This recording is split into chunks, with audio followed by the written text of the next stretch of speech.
That's what I'm talking about, man. Things fall apart. Let's First go. topic: Jay-Z. What's next after the tour? Ooh, what's next for the tour? After the tour? Ooh. After the tour. You know what's crazy? In my opinion, I feel like Jay-Z set up this whole run to kind of give his last hoorah. You know what I mean? Now, I'm not saying last hoorah as in he's never going to do another album, because I do think an album is coming. At the same time, I do think that two things: he needed to restamp who he is to this new generation, to this new culture, and then also at the same time, he needs one more album promotional run.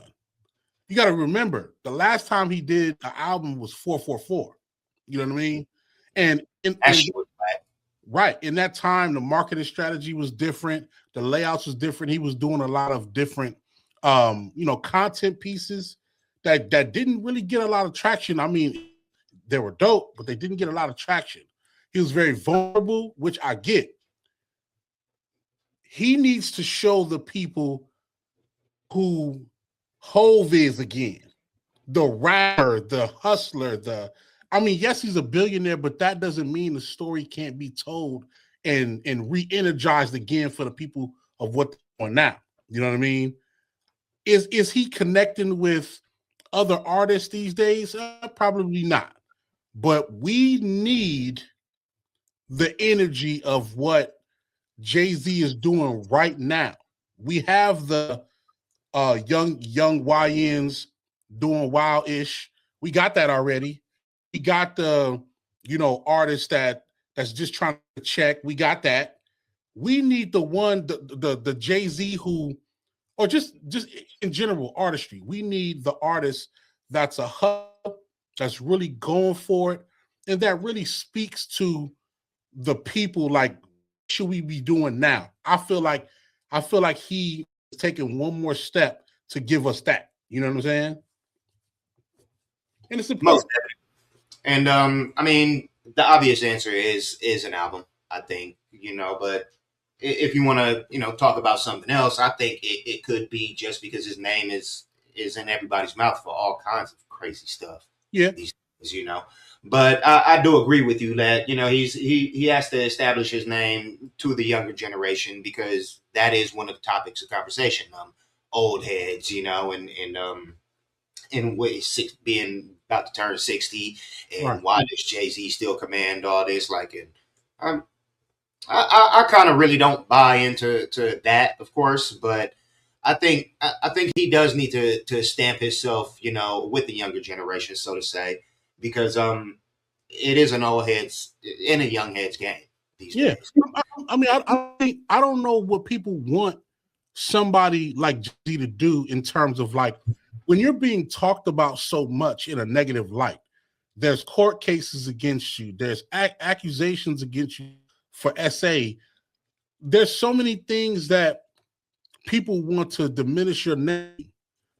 There's two ways you can go about it. You can stay quiet and try to fight them or fight it off, from the background, or you can do what Jay-Z said he's doing, which is going on the offense, which is actually people like, hey, prove what you're saying is true.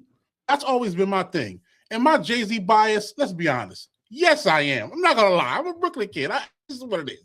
I'm a Jay-Z bias, but at the same time, my undertone is prove what you're saying. That's for everybody. That doesn't have a bias to anybody. Son Prove is just mad because people are mad that he's a billionaire. right, right. Honestly, Like really, like, you're mad because he's afforded and awarded the things that he worked hard for. What's wrong with that's his status? Whatever your status is as a human being, that's your status. That's what you work hard for. You know what I one mean? thing that I do agree with is with I guess with the zeitgeist is, if you're gonna be that, I want you to be more. Like, this isn't like 19 fucking 27 where you didn't know what the goddamn stars did. The biggest Right. stars in the world. Like people want him to engage. That's what the world does now. Like, that's everything. And I halfway agree with that. Only for one reason. Do I want him to engage and give us more interviews, more content, more game? Of course. But it's not his obligation to do so. Mm-hmm. He's given us so much already. When does it come to a point where somebody can say, hey, I've given y'all enough music. I've given y'all enough interviews. Let me do it at my pace. Let me give you what I give you at my pace. Do I want a Jay-Z album? For sure. Does he have to give me a Jay-Z album? No. But if he does, thank you. We appreciate it. It's the same thing for T.I. T.I. has been trailblazing musically for a very long time. When he decided to go and do comedy, like that was his thought process of wanting to do comedy. When he came back to the music, thank you for the music.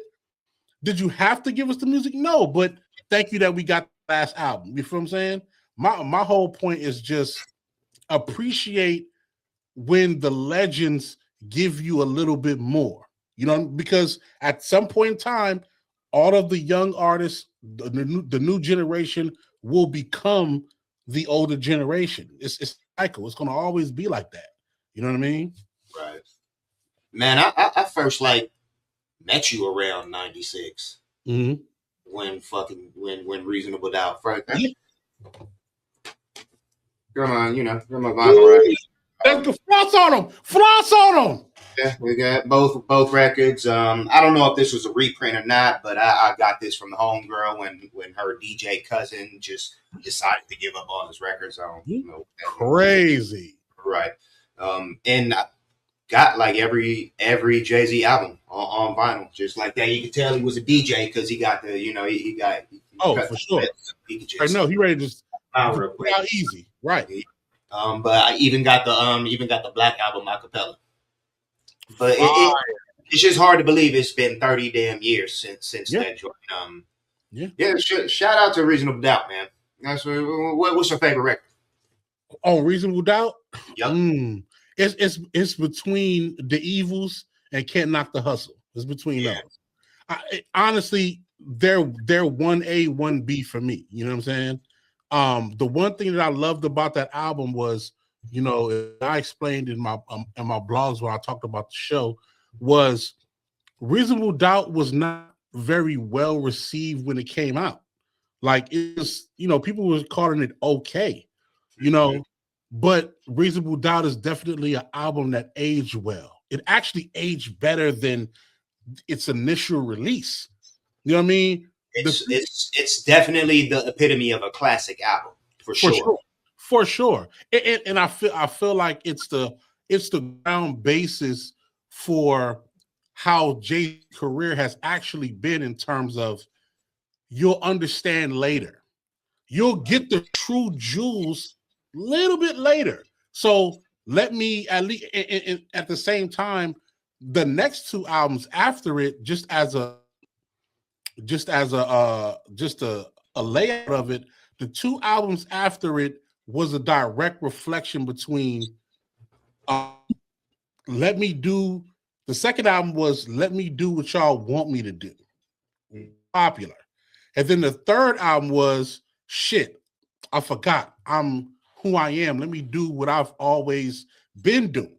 So think about Reasonable Doubt. It was let me give you me. Let me give Jay-Z as it stands. The second album was, okay, let me give y'all something that y'all want or what's popular or what y'all feel like should happen. And sales-wise, it didn't work out. And then the third one was, okay, let me just go back to doing what I feel like is unique. And that's when you start taking off. So it's actual proof. Reasonable Doubt is proof that when you give people your authentic self, at some point in time, it breaks through. Whether it's that initial album or not, eventually you'll realize that being your authentic self breaks through. You know what I'm saying? Definitely. Which is the important part. It took a while for me. What was the third album? Refresh my memory. What was his third? The third album was Hard Knock Life, Volume 2. So I did not like Jay-Z at that time. Uh-huh. Really not. No, and especially after that, all the Rock La Familia. I stopped liking Jay Z after what is it, the Volume 3, Uh-huh. and yeah, but it took me a while to get back on board. I guess it was like a love hate thing. I don't Right. know. There's always too much stuff to listen to, but Right. yeah, I kind of got back on board when he started talking grind. What was it? When 30 was the new 20. That's Mhm. kind of when I started liking him again. And Beyonce was always mine to begin with, so I hated him for that. But yeah, the the last stop of the tour, the short stadium tour, is gonna be in Inglewood. You Yes, stepping out? sir. You stepping out? Can you plus one me?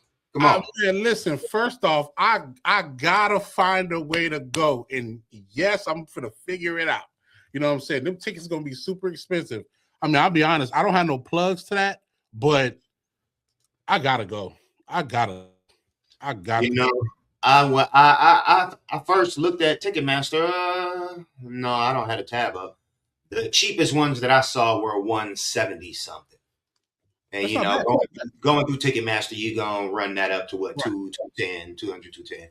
So yeah, I could see that, and I would pay that definitely at SoFi. I've only been in SoFi once for the tour before the Right. joint opened, before they even moved out there. Right. Um, Great fucking stadium. Shit is amazing. Yeah, Uh, yes. SoFi is very futuristic for sure. You know what I'm saying? I definitely wish I could have been at Yankee Stadium though. That was a moment. Man, that would have been everything. That would have been I mean, I just would have been happy with being on the street corners. You know what I'm saying? By Yankee Stadium. I didn't even have to go in a concert because I know Right. what that energy is like. I know, for me, I come from the Puerto Rican Day Parade, the Caribbean Parade, the block parties. You know what I'm saying? Like that type of energy. So I know how the streets was feeling. Even with the New York Knicks winning the championship, I'm not a Knicks fan. Probably a fan by being patriotic, but I know what the street corners was like during that time. So Yeah. Jay-Z coming to Yankee Stadium, I know it was insane. I know all of the food places was out there right on the block. All the bodegas was going crazy. Like, I would love to be there for that experience. You know what I'm saying? But the all three days was great. I feel like day 3 was the best. Um, Only because I think the synergy between everybody that was putting together the tour was a lot better. There were some type of mistakes on day 1 and day 2. Yeah. So I think day 3 kind of collectively was a lot better. And at the same time, I feel like the features, those features on day 3 was crazy. Those features on day 3 was crazy, man. I don't care what nobody got to say. The best feature, the best appearance was Blue Ivy, hands down. Eh? I don't care what nobody got to say. For real. Why you think that? Just cause fire, Mhm. like of course a little bit of nepotism behind it, but Right. just fire. I would love to be able to do that. That's probably the tightest thing I've ever seen, like Jay-Z do, literally, um, for real, straight up and down. Um, and Listen, just I like to see her come into a more musicianship for creative, sure. as opposed to like I don't like the Northwest. She just had a rollout. Like, shut them down. I don't want to shit on nobody's kids, of Hold course. on. Don't do kid for kid. Don't do kid versus kid. Don't do Much respect to everybody's families. it. Straight but I'm talking about the contrast. I'd like to see more musicianship instead of pop starish, Right. activities, should I say. Um but yeah, and I guess other than that, like there's a few, like, famous women that hold a special place in my heart. Right. Well, we got the Debbie Harrys of the world. Mhm. We got the who's that actress? Oh, she's the Tiana Parrish. Mm, Tiana Parrish. Above them on that list is Rihanna. right. I think Rihanna it was the firest joint just because I like her so much, straight up Right. and down. Other than that, Pharrell. Pharrell definitely had a Birthday presence. thing. Yeah, JD. JD was dope. Eminem, of course. Mhm. Yeah. Who you got? To be honest with you, I have Eminem and Blue Ivy. So mine is switched around. You know what I mean? My Eminem is number one for me because Eminem don't come outside at all. You know what I'm Right. saying? And it reminded everybody of the energy of the Blueprint at that time. You know what I'm saying? Like that record Renegade was really like at that moment when that record dropped, it was really like Jay-Z 1, Eminem 2, or Eminem 1, Jay-Z 2 in terms of the status of art at that moment. You know what I'm saying? So I feel like, when Eminem came out, like literally everybody knew word for word, Right. like literally word for word. And then at the same time, it also made me feel like, why don't we get another one of those? Yeah. Why don't we get another one of those? I mean, it doesn't have to be the same type of record, but I would love to hear some level of a storytelling type of record with Jay-Z and Eminem. That would be fabulous. You know what I'm saying?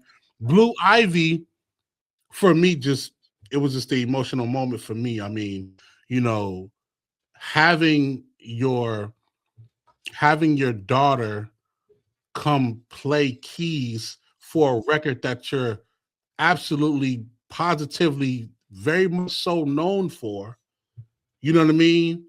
And not only did she play the original melody, but no, she had a whole little setup first.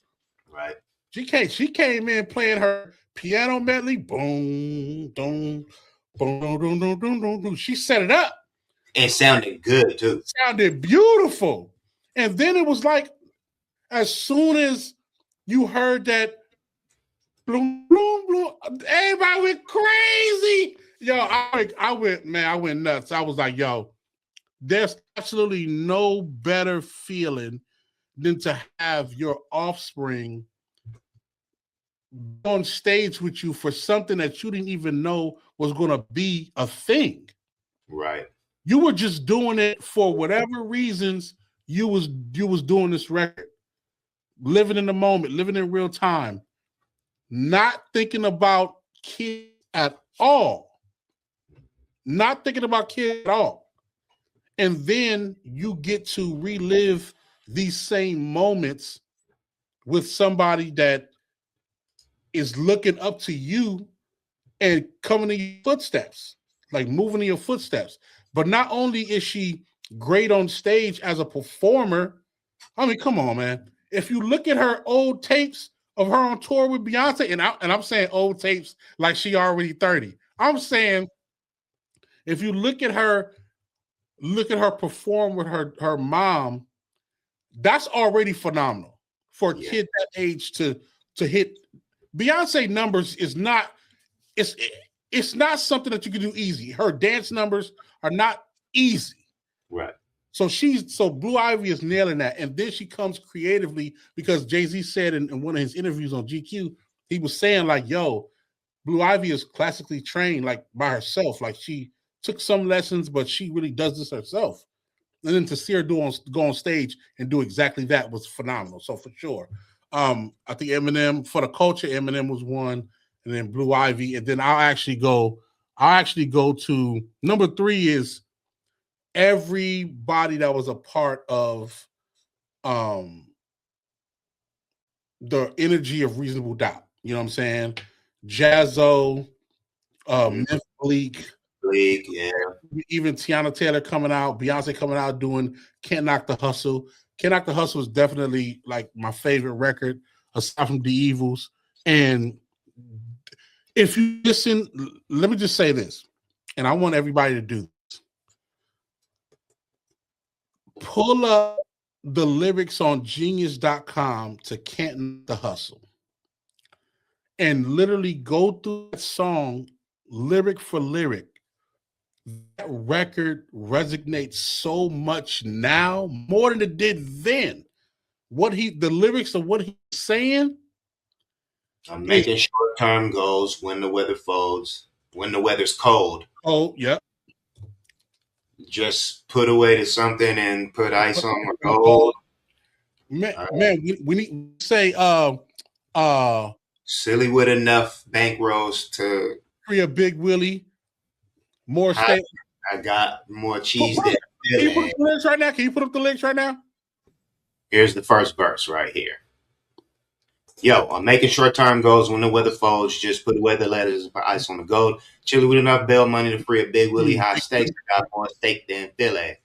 Shopping sprees, copping 3, deuce fever. Ah, yes, it's fully loaded. Ah, yes. Yes. Lex Luger, tire smoke like Buddha, 50 G's to the crap shooter. Niggas can't fade me. Chrome socks beaming. Through my peripherals, I see you scheming. Stop dreaming, I'll leave your body steaming. Niggas is fiending, what's the meaning? I'm leaning on any nigga intervening with the sound of my money sheening. Okay, stop right there. Okay. That line right there, niggas is fiending. What's the meaning? I'm leaning on any nigga intervening with the sound of my money machining. Okay, so keep in mind, that's then. He talking about the drug game then, but even now, he's going on offense for people who are trying to ruin his character that will stop his money. That's a real thing. That's happening right now. He's leaning on me. Right. Let's go. My cup runneth over with hundreds. Just that line right there. Right. Yeah. Very iconic line. My cup runneth over with hundreds. When I was trying to think of the lyrics before you brought them up, that was one of the first ones that came. I'm one of the best that done it. 6 digits and running. That line right there. Remember, he at the moment when he's rapping this verse, he's not the best. But listening to it now, it's almost like he went back in time and told himself, say you the best. Because right now, he's the best. You can't say he's not. I mean, yes, if you want to take modern day artists like Drake and Drake and J. Cole and put them up front of him, that's cool. But if we're talking about this tenure of 30 plus years in the game, he is the best. You know what I'm saying? Let's keep going. I give him. I agree with you. You know, my goat has always been Black Thought, but yes, he's one of the best niggas that done it. You are absolutely right. He was not the best at that time. He was not that at all. 6 digits and running. Y'all niggas don't want it. Love how the bar flows into the next line. Got the Godfather flow, the Don Juan, the Marco, swear to God. Everybody kind of had it up when this was out. Right. Even in the hook, I'm taking out this time to give you a piece of my mind. Come on, man. Yeah, knock the hustle. He's stopping being a millionaire to talk about what's happening right now. Let me give you a piece of my mind. Who do you think you are? Baby, one day you'll be a star. Okay, baby, one day you'll be a star. He's talking to himself in the past time to the future. It's happened. You know what I'm saying? Like, who do you think you are? That's the one line that everybody thinks. Who you think you are? Do you think you? Yes, I think I'm who you think I am. You know what I'm saying? Like, yes. I mean, let's keep going. After the chorus, who do you think you are, baby? One day you'll be a star. He wasn't exactly a star then. He knew he was a star, but everybody else didn't know. And shout out Mary too, man. She one of the right. When I first heard it, I didn't even realize it was. I didn't even realize it was Mary on the hook until years later. I just loved the hook. Just loved the hook. Verse 2. Last seen out of state where I dropped my slang. I'm deep in the South, kicking up top gang. Bouncing on the highway, switching 4 lanes. Screaming through the sunroof, money ain't a thing. Like that's where that record started. You know what I'm saying? That's where that record started. Jermaine Dupri listened to this song and came up with the concept of that legendary. You know what I'm saying? Now I gotta say, this is my favorite sequence in the entire record. Words to confirm, me and my fam roll tight like the firm, getting down for life. That's right, you better learn. Why play with fire? Burn. We get together like a choir to acquire what we desire. Stop right there. That is fire. That is one of he's one of his best lines that he's ever spit. For real. One of his best lines ever. Sequences, yeah. Yo, first off, the first part of the phrase, the worst fear confirmed. Let me say this. Rappers don't rap like that. Right. They don't rap like they would say when you get your worst fear, or I have my worst fear, say worst fear confirmed. That's different level of language when you speaking. Me and my fam roll tight like the firm. Not just we roll tight like the firm. If you know what the firm is, you know what that is. Right. And on top of that, the firm, lawyer firm, he got lawyers around him. That's just a little extra piece. You know what I mean? All the way around. Come on, man. Getting down for life. That's right. You better learn. Hit Jay-Z, Tata, Myth Bleak. This is real. 30 years later. Right. The same niggas that's with him then, same niggas that's with him now. This is a no-lie bar. You know what I'm saying? Why play with fire, burn? We get together like a choir to acquire what we desire. Come on, man. What we talking about? Literally, that was my favorite. I think, we going through the lyrics, but I think that was my favorite sequence through the entire record. That is fucking dope. That four-line bar that's showing. Yes. That right there, if you just take those lines and you fast forward 30 years later, it is exactly how he operates right now. You feel what I'm saying? That's scary, dope, bro. That's really scary. I don't think there's very few artists that has this ability to be able to rap something like this and it be so relevant and just as dope lyrically. You know, the one thing that people, and sorry if I'm rambling, you know how many times a lot of the new generation, they always put this lyrics wasn't that back in the days because we was on some hibbity hip hop type shit. Like, no, Jay-Z has lyrics that if you rhymed them right now, they would sound just as relevant now than they would then. You know what I mean? That's, in my opinion, what makes him elite. So let's keep going. After that fire ass sequence, we do dirt like worms, produce G's like sperm, legs spread like germs. Come on, he's talking about what, like how dirty you gotta get. That's a real thing, right? G's like sperm. Come on, listen, man. I got expensive clothes with expensive clothes, and I sip fine wines and spit vintage flows, which y'all don't know. You know what I'm saying? And he's saying the term vintage flows. In my opinion, I don't feel like he's saying vintage as in like because it's not technically the new flow. It's technically a flow that's relative from Big Daddy Kane, you know what I'm saying? Rakim, stuff like that. But classic feel rhymes within a classic aesthetic, like, right, but relevant, but new. Right. But now 30 years fast forward, the vintage flow, like it's these lyrics right here that are vintage flow. It's like, that's crazy, man. Like, I don't think people understand how dope that is. Okay, a third verse. Got a third verse here. Got some bars in here too. Where we go? Yo, y'all niggas lunching, punching the clock. My function is to make munching, lay back munching. What? My function is to make munching, lay back munching. Sipping Remy on the rocks, my crew. Something to watch, nothing to stop. Unstoppable. Scheme on the ice. Yo, man, I think you selling me. You've been sold me already. I really like Cashmere Thoughts. Because of the storytelling mainly, and but Scheme on the Ice. I gotta hot your crew. Okay, hold on. I'm splitting the flow of it. I'm missing it. Okay. Y'all niggas lunching, punching the clock. My function is to make munchin', lay back munchin', sipping Remy on the rocks, my crew. Something to watch, nothing to stop. Unstoppable, scheme on the ice. I gotta hot your crew. You hear how he's going back and forth through these rhymes right here, through the rhyming word. Right. Well, And then on top of that, just to add to that, you got to remember, like, drug dealers, they live fast. So it's a lot going on within your 24 hours. If you listen to how he rhymes, he's rhyming in patterns like there's a lot of things going on at his moment in moment in time. He's chilling. He probably on the yacht, chilling, munching, punching the clock. Like that line alone. right. Niggas lunching, punching the clock. Like y'all do the small shit.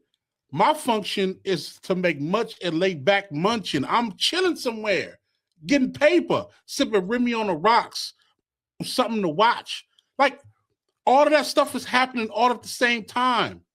All of it happening. I'm chilling, I'm sipping, my crew doing their work. You know what I'm saying? Niggas is over here. They wish they could be like me, but they punching the clock for some bullshit. You know what I'm saying? Like all of these things are happening in real time. And that's why the scheme is so fire, because he jumps back and forth between what's your life and what's your life at the moment. You feel what I'm saying? Shit is powerful. Scheme on the ice. I gotta hot your crew. I gotta let you niggas know the time like Bavada. My motto. Stack rock like Colorado. Waddle up the champagne, Chris Styles by the bottle. It's a damn shame that you got. Oh my God. Let me just get this out the way. I didn't even know what the fuck Movado was when I first heard this record.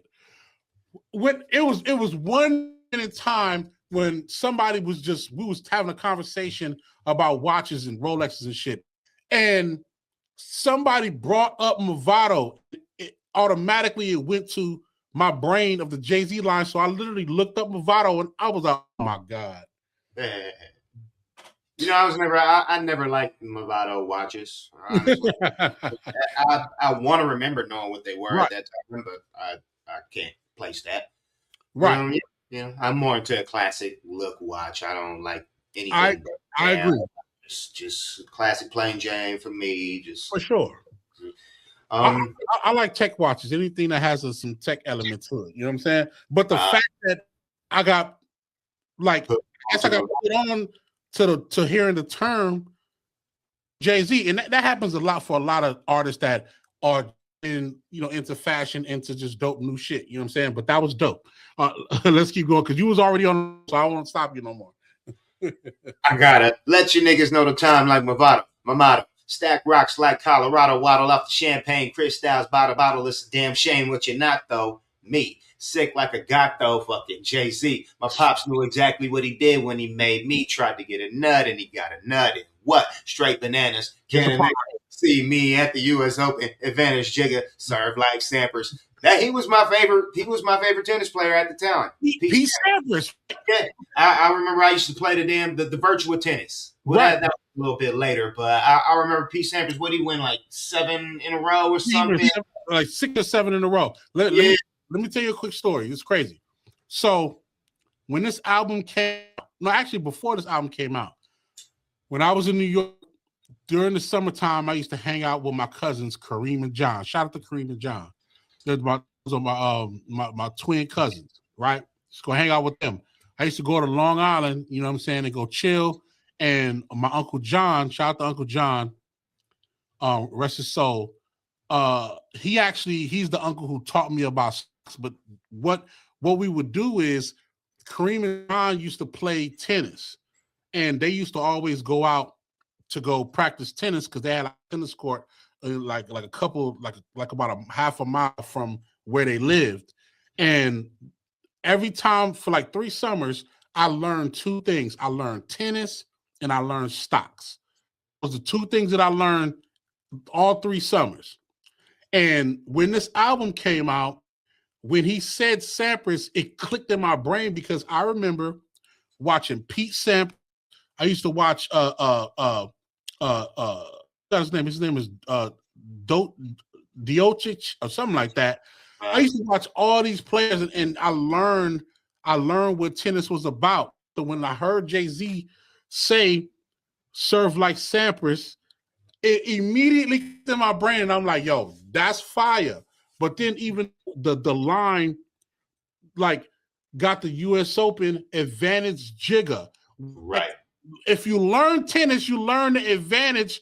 That was such a fire bar. Once again, niggas not doing that. He continues the wordplay on the topic. Play fake rappers like the campers. Le Tigre. Come on, man. You're too eager. Come on. And then, this is the ultimate line of the whole song. You ain't having it good either. Get together and make the whole world believe us. That stop. Free. That's a freeze frame. That's a freeze frame to Jay-Z and his entire team. Let's get together and make the whole world believe us. Remember, he got turned down from labels. They didn't want to sign him. He did it himself and his crew, including Dame. And as of right now, he made everybody believe that what he was going to do then, he did. You know what I mean? That right there is some... It may sound like a regular bar, but when you got history along with it, it does a hell of a lot. It does a hell of a lot. And I think people don't understand how important history and knowing certain things about moving through life that makes our lyricism just that much more potent. You know what I mean? Yes, right. The technique is one thing. That's great. The technique is one thing. The other half is like when you make somebody feel, you know what I'm saying, what you feel, and also they understand the history of why you're saying that. And then on top of that, Jay-Z is creating his own history that when you go back to the same lyrics, it means something even more. Come on, man. Come on. I want to second that. My dude, Black Thought, he did the same thing. He was talking about Malik B on the record Water. I think it's from Phrenology. He said, you know, a record ain't nothing if it's not touching. Griffin, draw you in closer, make you wanna something. And if you real ill at making music, the listener feel like he living through it. That's how my nigga do it. He was talking about that. That's basically what you just said. I know exactly what you're talking about. That's a bar right there. That's a bar. And just with that line, he made his mans live forever. Right. You know what I'm saying? Let's get together and make this whole world believe us, huh? Man, this is making me, you know, I've never went through this song's lyrics like this. But it's starting to give me vibes of one of the best third verses ever. For sure. My current front runner is the third verse on Nas's Street Dreams. Ooh. That's my current front runner for the best third verse in hip hop. You might be right. Just talking to you and saying third like that. Rest in peace, yo. Man.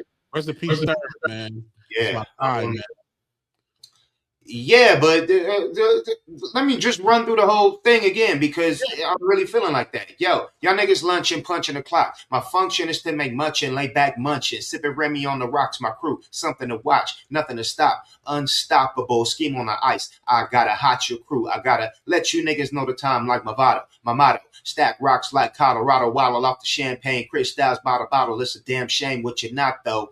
Me, sick like a gato, fucking Jay-Z. My pops knew exactly what he did when he made me try to get a nut, and he got a nut, and what? Straight bananas. Can a nigga see me at the U.S. Open? Advantage Jigga.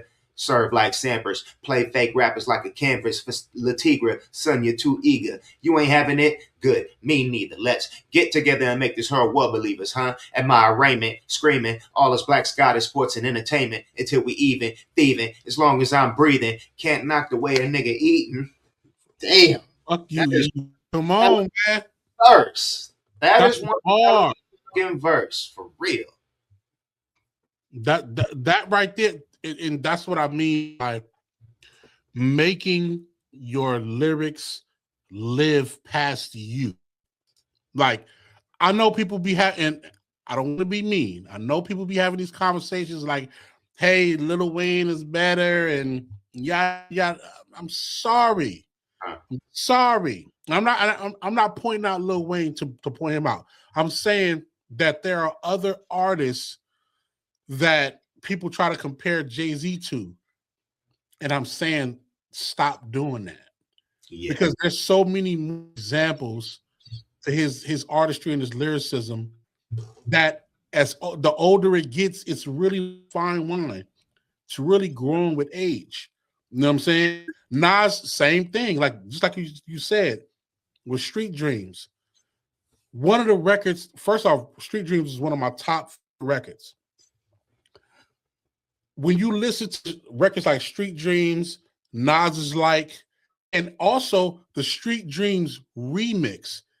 Listen to the remix with R. Kelly and tell me if that changed your whole energy on life. Like I have a playlist on my phone, and that record is the first record on this playlist, and the playlist is called "I'm a Dreamer." That's the playlist, and it's all records that's just in hip hop that just puts me in a dreamer state to be ultimately creative. Because there was a time where I had to be realistic about my choices in life, and this playlist always reminds me like I took the dreamer route, and it worked out. You know what I mean? Congratulations too, man. You've done a lot of great work over your time in the business and in your side creative work and in your personal life. I know you, and shout out to you, man, for being fucking dope. Thank you, man. Shout out to you as well, man. You always trailblazing, always doing something classic. You know what I mean? Trying to. Yeah. What do you think about this is the question. What do you think? Let's be greedy real quick. Let's be greedy. If Jay-Z was to give us an album, what are 3 things that he needs to make sure he gives us on this album? 3 things he makes sure he needs to give us on a new Jay-Z project. Yeah. I think he needs to clap back at some people. Mm-hmm. This is in no particular order. I think he needs to talk about some people who have been talking about him, right. Or really whether that's anybody, a rapper or a streamer or who's the Tony Busby, anybody, Dame Dash. I really don't care. Right. Yeah, you got to address something. Number 2, again in no particular order, what we need from a Jay-Z project is what I'm sure that we'll get is wherewithal. Mm-hmm. I need it to be an actual project. I don't need anything half-assed. I don't need any anything that's fit for the streaming era. I need him to be classic Jay, like whatever evolution that looks like. I need him to be him, and not try and do something else. And honestly, I'm gonna say a Rihanna feature. She ain't had an album since 2018 or something, man. I don't know. That'd be crazy. That'd be crazy. or a Kanye feature. That will be something. Like, I'm not. I guess that's out of the realm of I need that, because I don't expect that at all. So, yeah, it's probably the main 2. And other than that, bars, be Jay-Z, be who you are. Be who you are. Who you be. And what about you? Right back to you. For me, I would say number 1, do a feature with the artist that you always wanted to do a feature with. That's not good. Like that, like whatever that is, because I know Jay-Z, he get on the shit where he don't really do features like that. You know what I'm saying? But I feel like whoever you feel like you want to do a feature with, just get that off. You know what I'm saying? Because there is a time that this will be over. And, by circumstance, by his choice, whatever it is, there will be a time that it will be over. So get those ideas of just whoever artist you want to do a feature, even if it's going back in the archives and possibly getting something from somebody who passed away, like a Prince or something like that. Like, pull it off. You know what I'm saying? That's one for me for sure. Number 2, this might be a hard one, but I think he could do it. there's some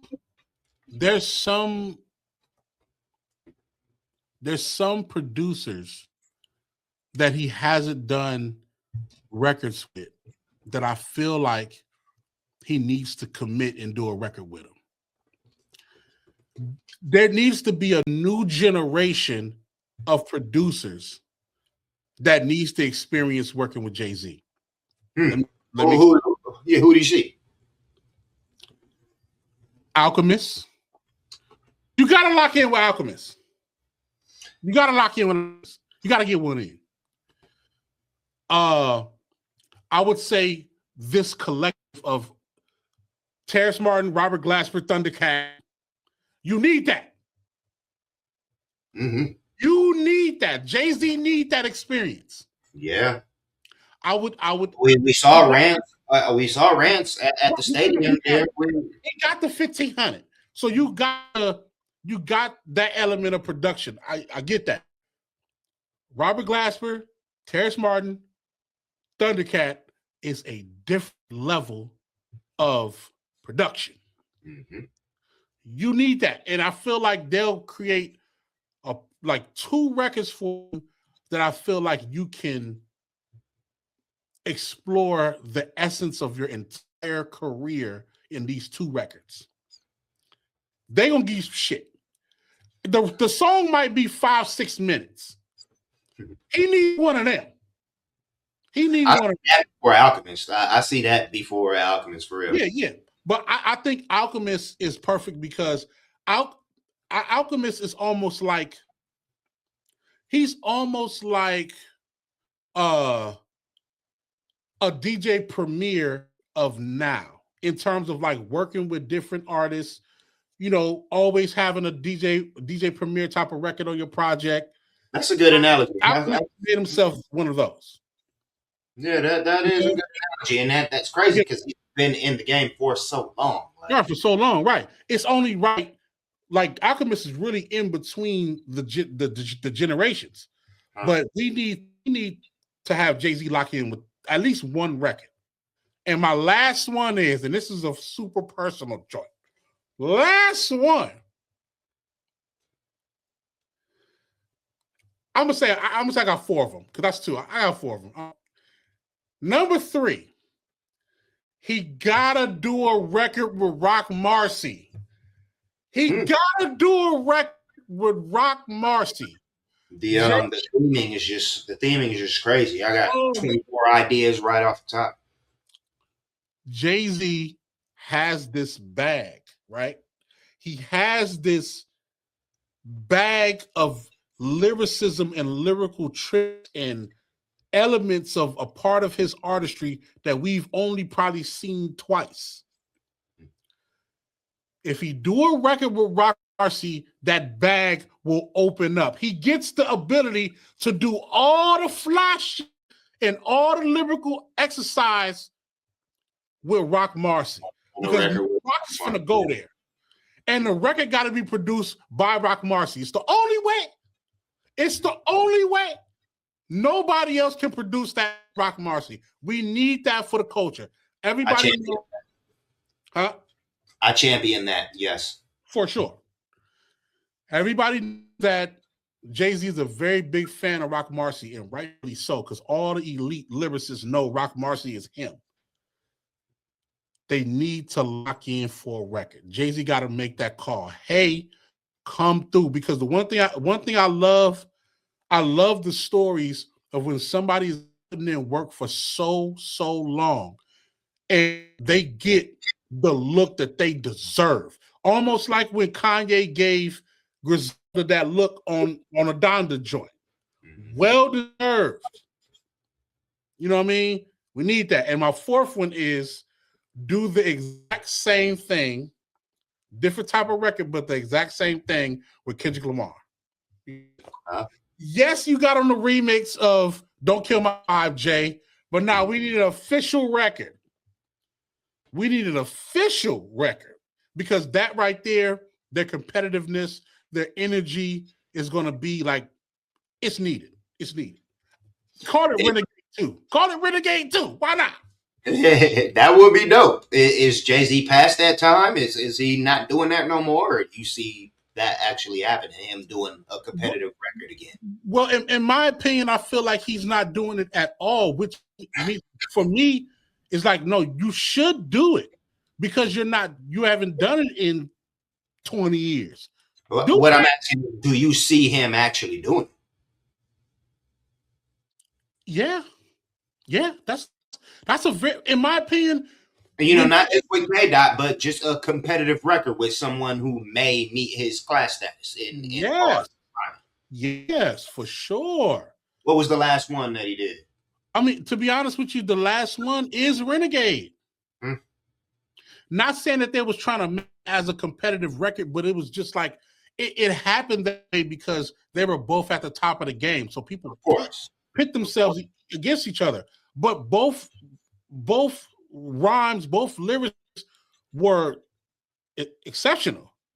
Yeah, and that's how it goes. I don't think any two MCs, especially of that caliber, run into the studio unless it's not, unless that's the idea of it all, right. To make a record where I'm going to outshine you. Right. It's just what happens. It's just the name of the game. From Jay-Z and Big on the name is yeah. I already know you're talking. Brooklyn's Finest. I don't know. Yes. But to Renegade, like that's how it always happens. Even with posse cuts, like this has been going on. The next opponent for sure. I'll take that back. The last one I think was Nas, Black Republican. That was the last one. Jay-Z and Nas, Black Republican. That might have been the last one. You know what I'm saying? That Jay-Z has gotten to.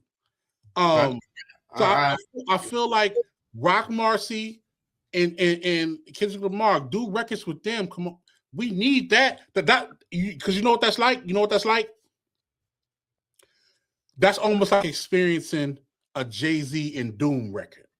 Yeah, we really got a Jay-Z and Doom record. It's like, come on, why not? I know it sounds weird, but it's for the culture. I would have been perfect. I might be adverse to that idea. I don't know. Those are two different worlds in hip hop for me. You're scrambling the brain, Rob. I don't know what's going on here. That's what's needed. See, that's the thing. You got to remember, people like Jay-Z, Nas, these elite artists, J. Cole. Guess who they listening to? They're listening to Doom. They're listening to Rock Marcy. They're listening to Benny the Butcher. They're listening to the artists that we love. They're not far-fetched from the hip-hop that we love so much. It's just that their career is their career. That's what it always is. Like you're the industry dude. You're the guy. Like, trust me. I know all that stuff, but you're the one to break it down. I just think that art of that magnitude, they get the pass or the hall pass to say, hey, let me go do a record with one of these elites that be doing a thing. They don't get a chance to do that all the time. Like, for instance, one record that make me think like, yo, Jay-Z and Doom record be fire. And people might think I'm crazy. If you listen to Magna Carta and you listen to the song called Heaven, that was produced by RZA.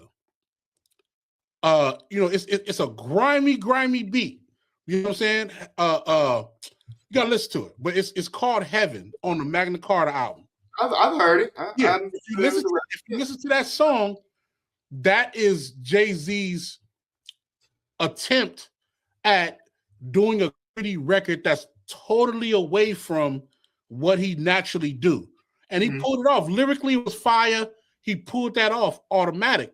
So I think that he can do one with Rock Marcy. He can do one with Kendrick. He can do one with MF Doom. That's what I think in my brain. I want to see that. I also want to see Nas do that too, but we'll talk about Nas at another time. I just think that's important. I think it's important. And those are my four. Those are my four. I can see. And again, yeah, all this just feels like it's leading up to an album after the tour. Not maybe even during the tour. I don't know. But December. That's his time to drop. And he got the Caesar right now. It's time. He outside the Caesar hit. It's a real thing. That's dope, man. Well, yeah, the tour's gone. A short one. We got what is it? Tottenham in London, the stadium in France, of course, Mm-hmm. in Paris, and then SoFi. So yeah, when you about to step outside, just plus me, man. I'll be there. I'll Yes, be out there. Just plus one me. I'm trying to step up in there too and see what's going on. for sure. We've been talking about Jay-Z for damn near an hour now. Next topic, since you are the industry dude that we're segueing to, how has streaming affected hip hop? um, Man, streaming has uh affected in a good and bad way. Let me explain.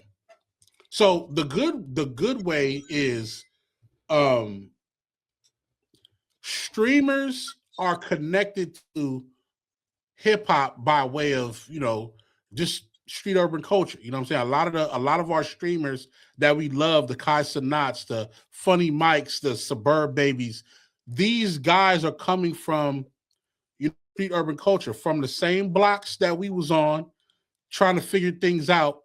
The difference is that when in our time, in my time and Frank's time, we had uh slinging crack rock or you got a wicked jump shot.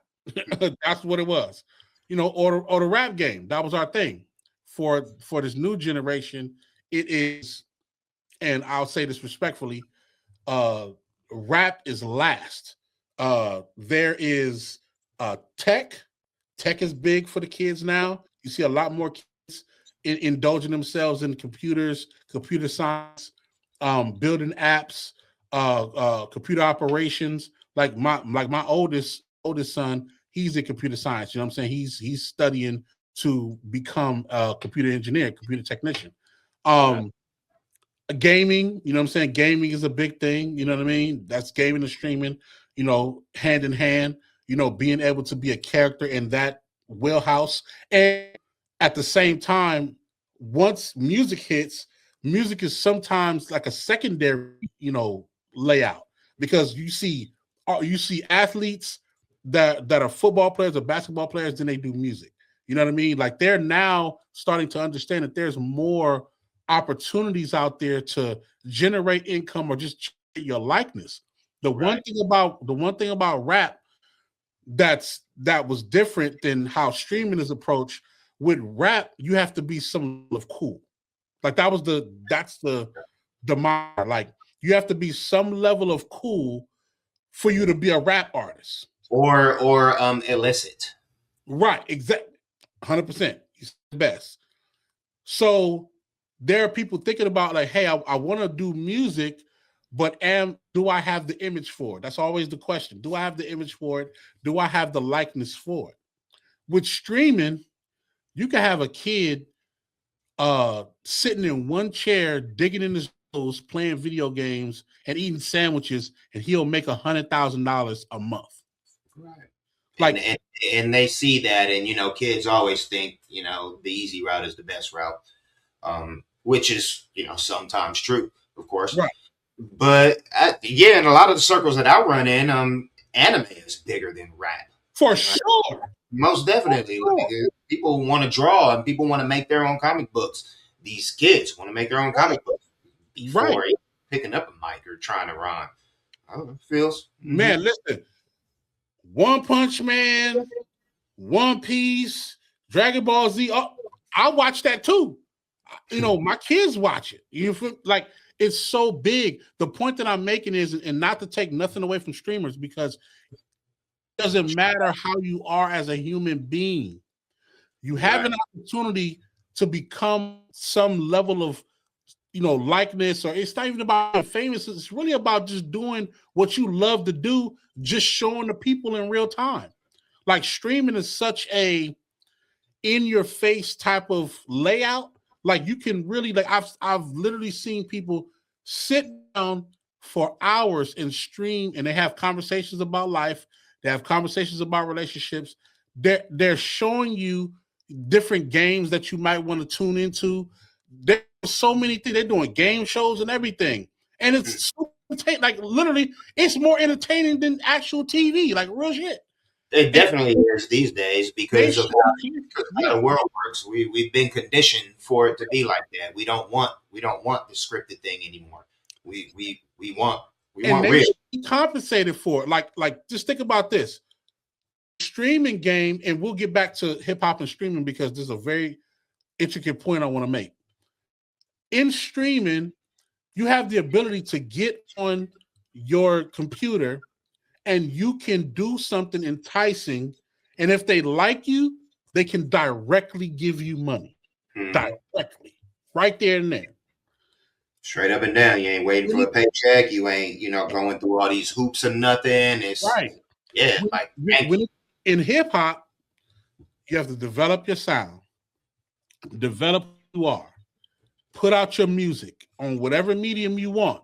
If it's Spotify, Apple Music, you got 30 to 60 days for the money to come back based on what's been streamed. And hopefully you can make a living off of it.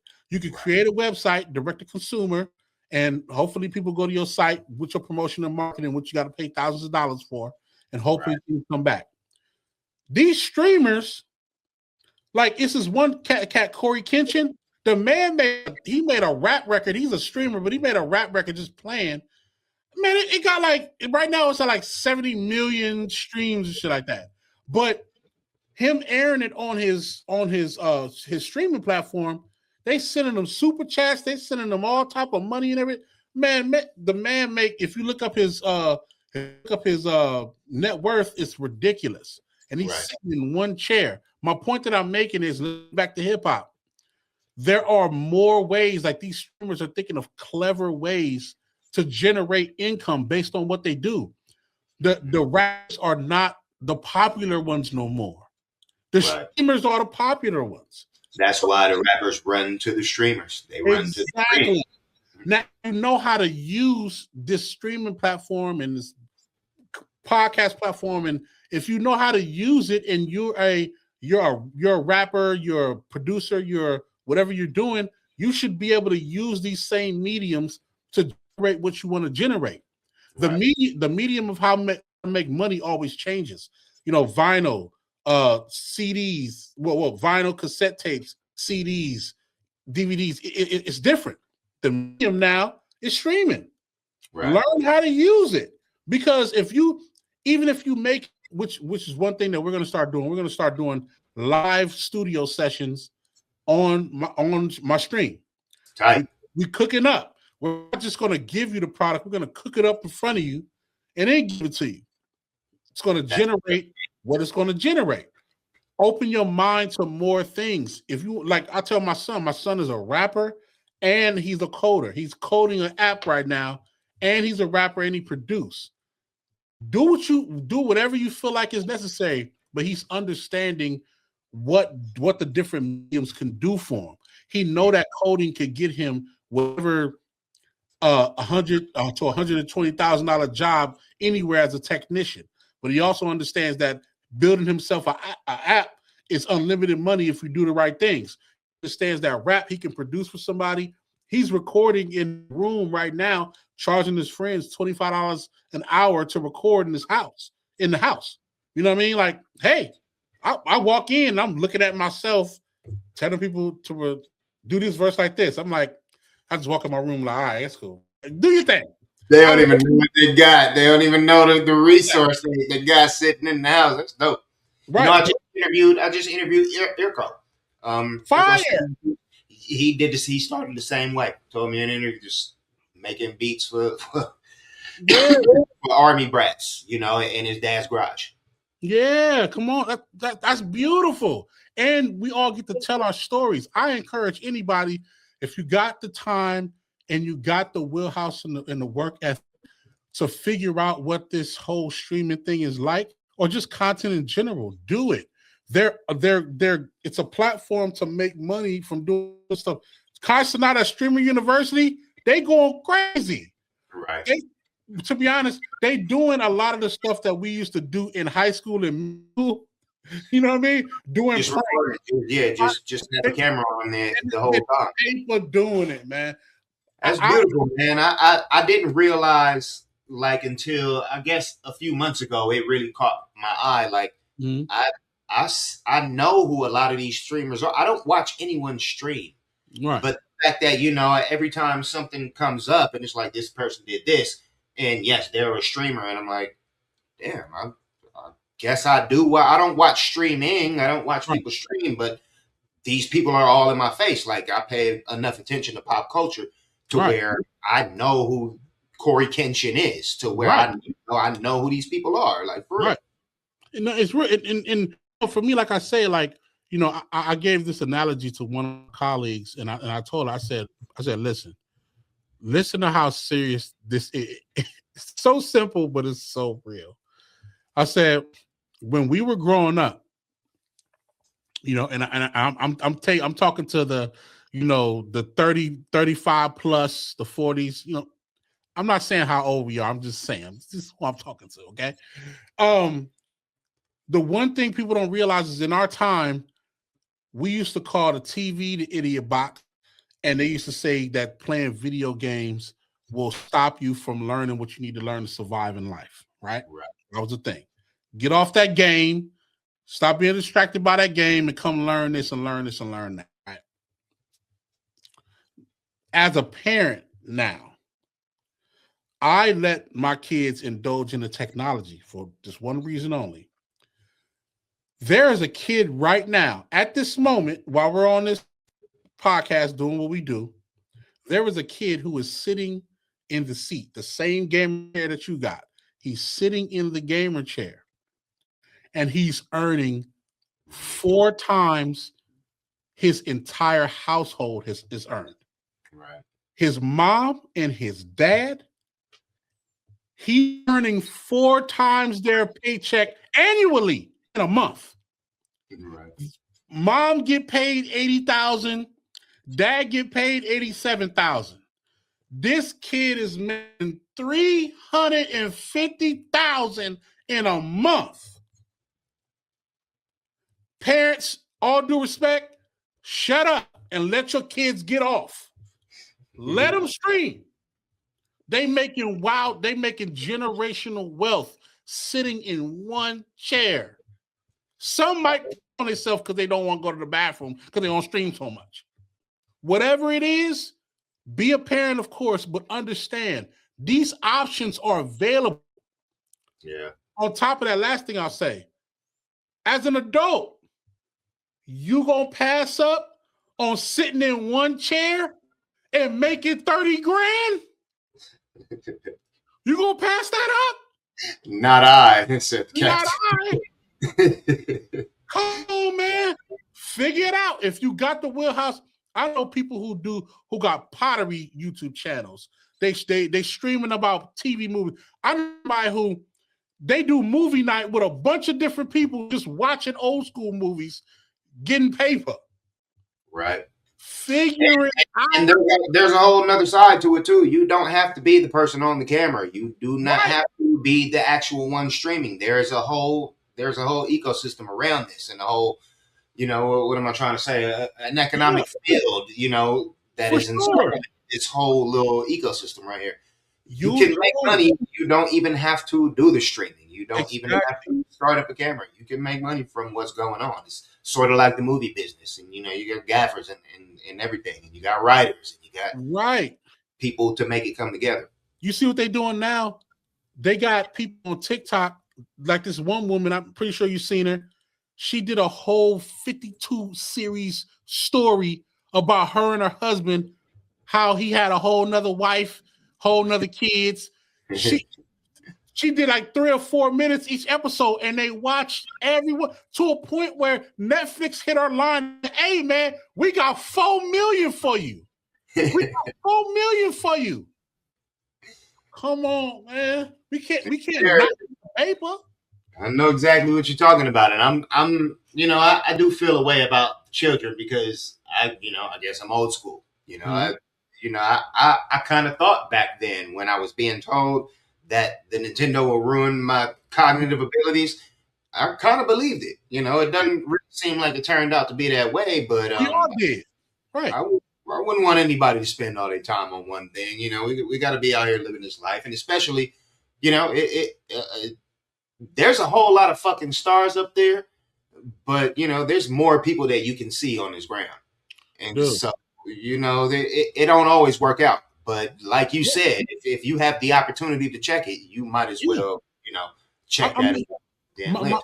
Right, and like you said, like my point I'm making is the medium is open, the opportunity is there. Like every 10 15 years there's a different strategy or structure of how to progress and make money. It's nothing different than real estate. Like real estate has changed vastly so much, but there are people who understand if they're in it, find ways to generate money. Like that's what it's about. And as content creators, we have these opportunities to be able to progress. I wouldn't mind getting an extra $5,000 a month from something that I love to do. I wouldn't mind that. You know what I'm saying? I wouldn't mind being able to talk about the history of what we do in our culture and get some extra money. You know what I'm saying? And I wouldn't mind the extra money turning into actual tangible income that I can live off of and still do what I love. Like that's what, in my opinion, that's what life is about. You know what I'm saying? So I'm not going to stop my children nor any adult from embarking on this opportunity. You know what I'm saying? Because that's what this life is about. Like I said, Sanat, he went from his mom kicking down the door, his room door, saying, "You better stop all that fucking screaming," to a point where they're like, "No, go buy your own house, go soundproof it, and scream all you want." Right. Hey, man. You can't knock the hustle. Yeah, that's real. So streaming has opened up another opportunity. If you with that, go ahead and chase that. Podcasting too. I think we're preserving our hip hop a lot in our music culture a lot more through podcasts, telling these stories. Like I love Memphis Bleak's podcast. I love shout out to Justin Hunt and the Culture United. You know what I'm saying? Shout out to Torre. You know what I mean? Shout out to Open My Eagle. Like we talked about these same people. Like we're preserving our culture by telling these stories and helping the new generation power through our experiences. And as things fall apart, and as we continue this, we got to try and get a few of them on here. For sure. Gotta make that call. Things Fall Apart podcast, man. Let's get it. Okay, so that's what we got, y'all. Things Fall Apart. Man, make sure you catch me at Poly Rob. You know what I'm saying? Yo, Poly Rob, what up? Is my Instagram. And this is what we do, man. You already know what it is. I'm at Frank 5B on any app you can tap. Positive energy activates conservation.